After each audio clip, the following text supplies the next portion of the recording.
മയക്കുമരുന്നിനും മദ്യത്തിനും അടിമയായി ജീവിക്കുന്ന അനുഭവങ്ങള് നാം കഴിഞ്ഞ ദിവസം കേട്ടില്ലേ? കൊച്ചിയില് മുൻ കൗൺസിലറായിരുന്ന ഗ്രേസി ജോസഫിനെ സ്വന്തം മകൻ കുത്തി പരിക്കേൽപ്പിക്കുവാനിടയായി തീർന്നു.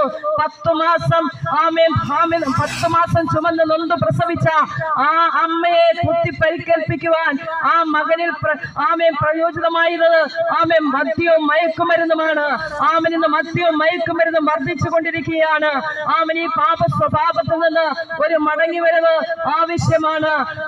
ദൈവത്തിന്റെ വചനത്തിൽ ഇങ്ങനെ പറയുന്നു, കർത്താവായ യേശു ക്രിസ്തു മനുഷ്യന്റെ പാപത്തിന്റെ പരിഹാരത്തിനായി കാൽവരിയുടെ കുലക്കണത്ത് എനിക്ക് നിങ്ങൾക്ക് വേണ്ടി മരിക്കുവാനായിട്ട് ഇടയായി തീർന്നു.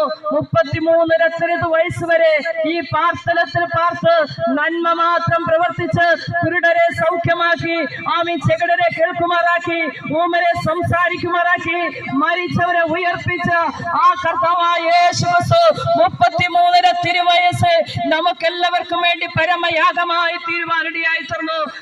ഈ മാനവരാശിയുടെ മുഴുവൻ പാപഭാരവുമായി ഗെത്സമന തോട്ടത്തിൽ വെച്ച് കർത്താവായ യേശു ക്രിസ്തു